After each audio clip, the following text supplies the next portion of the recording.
वज़ीर आला पंजाब का इलेक्शन 22 जुलाई को होगा। तहरीक इंसाफ, परवेज इलाही और हमजा शहबाज का इत्तेफाक। इमरान खान ने भी हमजा को ज़िमनी इलेक्शन तक वज़ीर आला कबूल कर लिया। 3 माह का बहरान 3 सेशंस में हल कर दिया। सुप्रीम कोर्ट ऑफ पाकिस्तान की रिमार्क्स। इलेक्शन कमीशन ने मखसूस नशस्तों पर तहरीक इंसाफ के नामजद अरकान को बुला लिया। खवातीन नशस्तों पर बतूल जंजुआ, सायरा रजा, फौजिया अब्बास शामिल। अक़लियती नशस्तों पर हबकूक रफीक बब्बू और सैमुल याकूब भी इलेक्शन कमीशन में तलब। तहरीक इंसाफ के रहनुमाओं का इस्लामाबाद में परेड ग्राउंड का दौरा। कल होने वाले जलसे की तैयारियों का जायजा लिया। इमरान खान जलसे से खिताब करेंगे।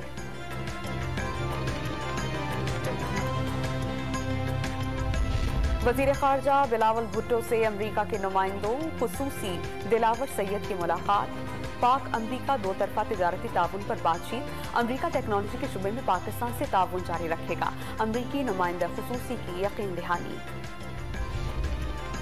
बिजली बहरान पर काबू पाने की कोशिशें। 10 LNG कार्गोज की दरामद के लिए बोलियां तलब। टेंडर्स जुलाई, अगस्त और सितंबर के कार्गोज के लिए जारी किए गए। 7 जुलाई तक बोलियां जमा कराने की हिदायत। कराची के राशिद मिन्हाज रोड पर शहरियों का बिजली और पानी की अदम फराहमी पर एहतजाज। मुसाहिरीन ने सड़क ट्रैफिक के लिए बंद कर दी। मिलेनियम मॉल के मकाम पर गाड़ियों की तवील कतारें लग गईं।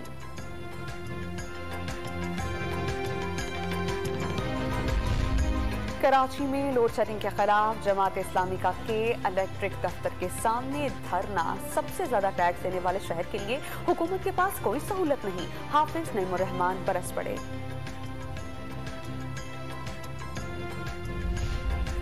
और वज़ीर ट्रांसपोर्ट सिंध शर्जील इनाम मेमन से चीनी कंपनी के वफ्द की मुलाकात। चीनी कंपनी पीपल्स बस सर्विस के तर्ज पर नई सर्विस शुरू करेगी।